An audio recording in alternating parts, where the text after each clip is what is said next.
Okay, well, hello, my sixth grade friends, as we are continuing along here in chapter one.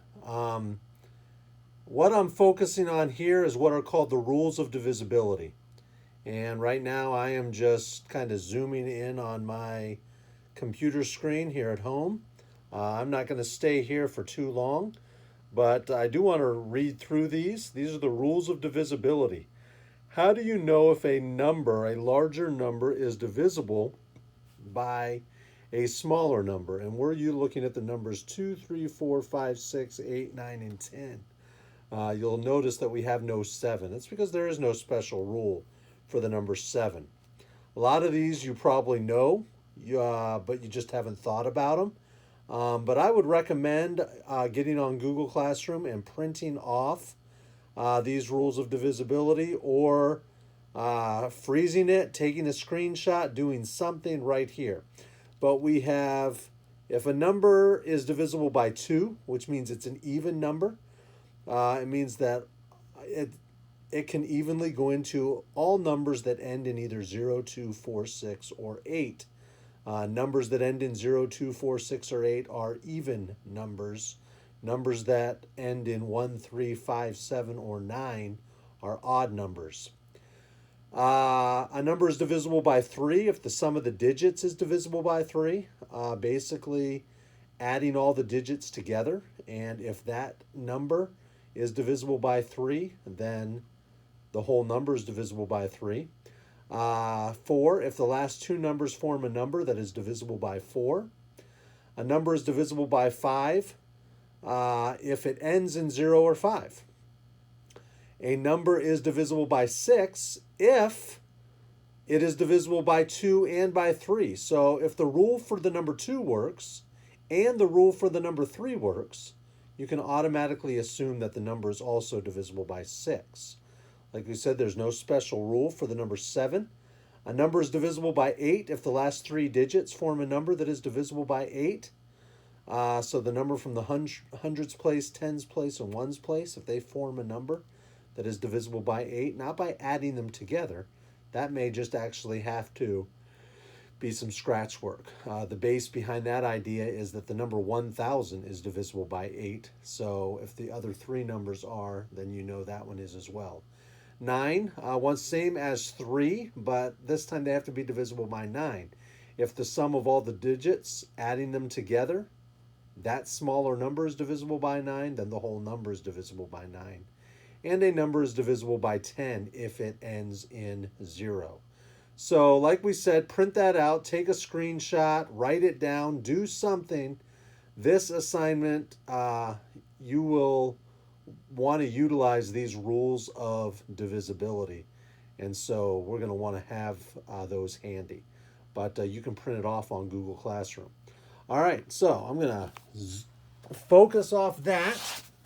And we're going to look here first. 76. Now, once again, if we do this right, a lot of times, sometimes there's different things that can happen. Okay, there's multiple ways that you can go. And you have two sets of directions that we're going to look at today. The first one, the main one that you're going to be doing, that is the bulk of your assignment, is writing the prime factorization of the number. Basically, we're going to be taking these numbers, bigger numbers, and turning them into a multiplication problem with prime numbers. A prime number, by definition, is just a number that is only divisible by 1 in itself. Okay? 11 is a prime number because the only numbers that can go into 11 are 1 and 11. 29 is a prime number because the only numbers that can evenly go into 29 are 1 and 29. So a prime number is a number that is only divisible by 1 and itself. Okay, we also have composite numbers. Composite numbers are numbers that are divisible by more than just 1 in itself. For example, 4 is a composite number because it is divisible not just by 1 and 4, but also by the number 2. Okay, the number 10 is composite because it's not only divisible by 1 and 10, it is also divisible by 2 and 5. So you get the idea. That's prime and composite. We're not going to be working with those terms too much today, but those are terms that it's good to be aware of in this particular lesson that we're doing. So, writing the prime factorization, we're going to make what Mr. Swat calls factor trees, okay? And so basically, you're just going to be given a number. And this example is going to be 76. And we're going to think, okay, what two numbers multiplied together equals 76? Well, I want to think about those rules of divisibility, and I want to make it fast, okay? I don't want to spend a lot of time looking at the rules of divisibility and thinking what number goes in. I want to use those, but I want to look for different things in the numbers that help give it away. Well, I see that this ends in a 6, which means it's an even number, which means it's divisible by 2. All right, so I can come over here and think, okay, well, I can take 2 and I can go into 76. And so this is some long division. Well, 2 can go into 7 3 times. 3 times 2 is 6. 7 minus 6 is 1. I'm going to bring that 6 down. Sorry about that kind of mess. 2 can go into 16 8 times. I know there's none left over because 2 times 8 is 16. So the first set of my factor tree is going to be 38 times 2. 38 is not a prime number. 2 is a prime number. The only numbers that can go into 2 are 1 and 2. So I'm going to circle 2 because that has to be part of my final answer. I look at 38. I see once again, well, it ends in 8. Thus, it is divisible by 2. So I can come over here and think, well, okay, 2 goes into 38. Now, some of you might be able to do these problems mental math. If not, do a little scratch work, folks. You can't be lazy. You got to be willing to do the work. 2 can go into 3 one time. 1 times 2 is 2. 3 minus 2 is 1. I'm going to bring the 8 down, okay? 2 can go into 18. Well, I know that 2 times 9 is 18. And so there's none left over. I can see that 2 can go into 38 19 times, which means my 38 gets broken down into 2 times 19. 2 can go into 38 19 times. Well, I see that 2 is a prime number. The only numbers that can go into 2 are 1 and 2. 19, if I know my multiplication tables, I can think, well, 19 does not really show up in my multiplication tables. I know that 1 times 19 is 19. So the only numbers that can go into 19 are 1 and 19, which means that is a prime number. Which means that the prime factorization of 76 is 2 to the power of 2 because I have a base number 2 and I have 2 of them. So it's 2 times 2, 2 to the power of 2. You need to use exponents when it's appropriate. Do not write 2 times 2. Write 2 to the power of 2 times 19. And that is the answer that I'm looking for. We're going to look at a few more. 165. Well, 6th grade, right away you got to notice that ends in 5. Okay? You can do other things to see, well, do they add up to something to get a 12? Okay. If you add 1 plus 6, you get 7 plus 5 is 12. 3 is divisible by 12. Thus, I know that 3 can go into 165 evenly. But I want to encourage you, and that's okay to do. That's not going to be wrong. If you were to do it that way and you followed through right, you would get the same answer.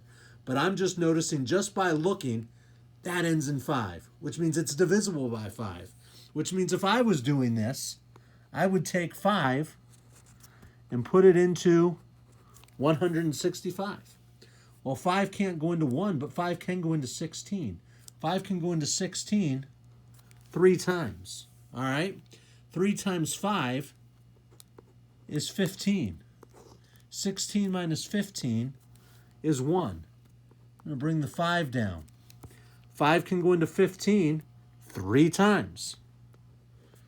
All right, there's none left over because 5 times 3 is 15, and 15 minus 15 is 0. So this shows me that 165 is 33 times 5. Well, I know that 5 is a prime number. The only numbers that can go into 5 are 1 and 5. So I circle that. That's got to be part of my answer. Then I'm thinking, well, 33, well, if I look at that carefully, I should kind of know as a 6th grader, 11 times 1 is 11.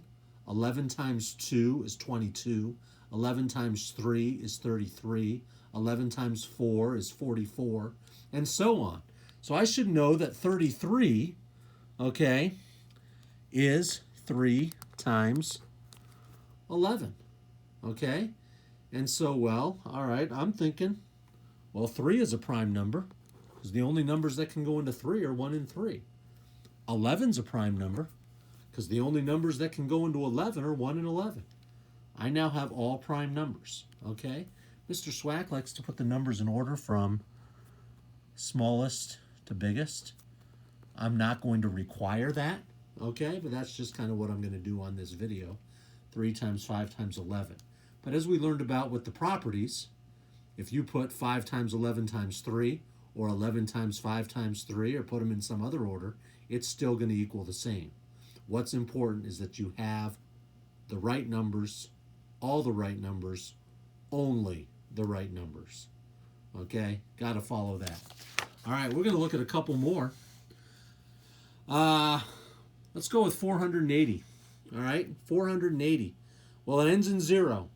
And if I'm thinking of this, I'm thinking, okay, it ends in 0, so I'm going to use the number 10. Okay? I figured the bigger number I use, the smaller my other number is going to be. Okay? Which is why I like 10 more than I like 2, because it's going to be 2 times something bigger than what 10 times ever is going to be.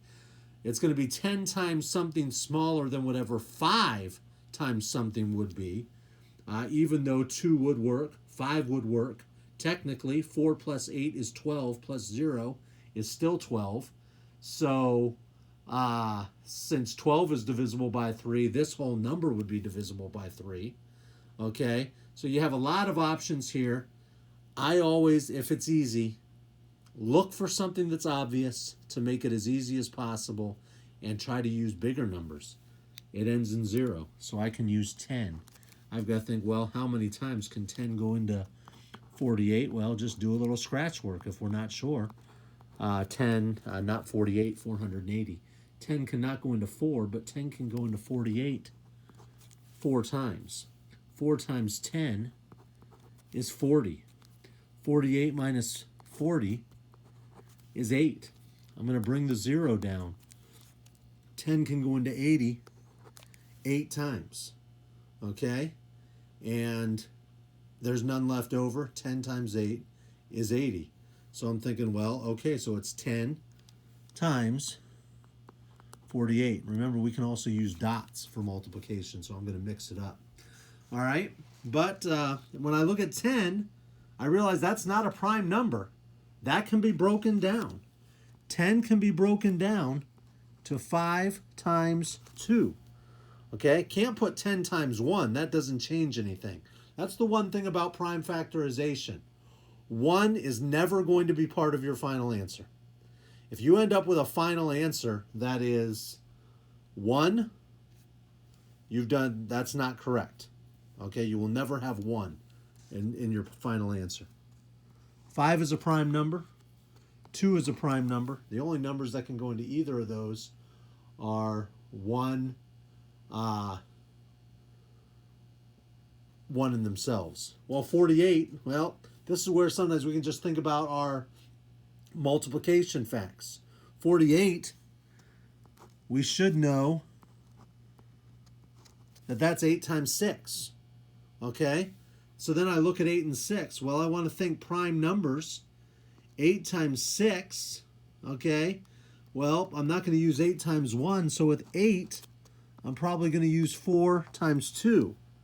With 6, I'm not going to use 6 times 1, so I'm probably going to use 3 times 2. So, well, I see, 2 is a prime number. The only numbers that can go into that are 1 and 2. 3 is a prime number, only divisible by 1 and 3. 2 is a prime number here, so it's got to be a prime number here. 4 is not a prime number. That can be broken down into something other than 1 times 4. And I know as a 6th grader that 4 is 2 times 2. So once again, we have more 2's in our answer. And so I see all sorts of things going on. I see 1, 2, 3, 4, 5 2's, which means that part of my answer for the prime factorization of 480 needs to be 2 to the power of 5, because I have 1, 2, 3, 4, 5 2's as part of my answer. I also see that I have a 3 as part of my answer, which means that I need to include times 3. I also see that I have 1 5 as part of my answer, okay? Which means I need to include times 5. This is an example why sometimes it's good to do a double check. I see that I have 1, 2, 3, 4, 5, 6, 7 numbers circled, which means I ought to have 7 numbers as part of my answer. Well, here's 1, here's 2, and here's 5 more because there are 5 2's. So the 5, that makes 6, that makes 7. I can proceed with confidence that I have the right answer. 2 and the power of 5. 2 to the power of 5 times 3 times 5. All right, the last one we're going to look at is 63. And as a 6th grader, I should just know, because you're going to get something like this. 63 is 9 times 7. I know that 7 is prime. There's no number besides 1 that can go into both 1 and 7. So 7 has to be part of my answer. I've got 9 is not a prime number. I should know as a 6th grader that that's not going to be 1 times 9. That's going to be 3 times 3. 3 is a prime number. The only number that can go into 3, the only numbers that can go into 3 are 1 and 3. So I can circle the 3's. Well, I now have all prime numbers here at the bottom. So it looks like I have 2 3's circled. So that's going to be 3 to the power of 2. And then included in that is going to be my times 7 for my 7 that's circled there. And I'm going to go ahead and circle that. That's going to be part of my final answer. All right, the last part. You're going to get a set of directions where it's going to give you a prime factorization. And it's your job to figure out what the original number was. Okay? So you'll notice how all of these base numbers are prime numbers. 5 is a prime number, only divisible by 1 and 5. 7 is a prime number, only divisible by 1 and 7. 2 is a prime number, only divisible by 1 and 2. So, well, I want to think, well, 5 to the power of 2, that's 5 multiplied out 2 times, or just 5 times 5. Well, I know that 5 times 5 is 25. So I can write that down. That's going to be multiplied by 7. That's not going to change. 2 to the power of 4, don't forget that that's 2 times 2 times 2 times 2. 2 out 4 times. Well, 2 times 2 is 4.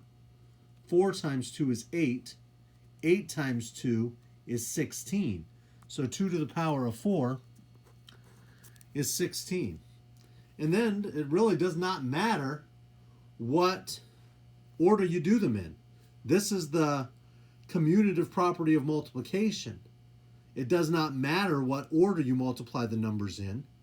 Okay? If you do it right, you're still going to get the right answer. So I'm going to go ahead and do 16 times 7. Actually, what I'm going to do is I'm going to do 25 times 16. All right? I'm going to take 25 times 16. And that leaves me kind of a simple problem times 7 to do at the end. 6 times 5 is 30. Put the 0 down, carry the 3. 6 times 2 is 12. Plus 3 is 15. Going to put a 0 down so everything lines up with my 1. 1 times 5 is 5. 1 times 2 is 2. I'm going to go ahead and add these. 0 plus 0 is 0. 5 plus 5 is 10. Put the 0 down, carry the 1. 1 plus 1 is 2, plus 2 more is 4, and I get 400. Okay, so now I've got to do just 400 times 7. Nice thing about that now is I can utilize my zeros trick. I know that 4 times 7 is 28. I have 2 zeros here after my 4. They got to get added here. There's no zeros here. I get 2,800. That is the number that gets this prime factorization. So you're going to have to do one like that. And so it's just breaking it down, figuring out the numbers, doing the multiplication. All right, we'll talk about this more in class if you're watching this video ahead of time. All right, talk to you later, 6th grade. Bye.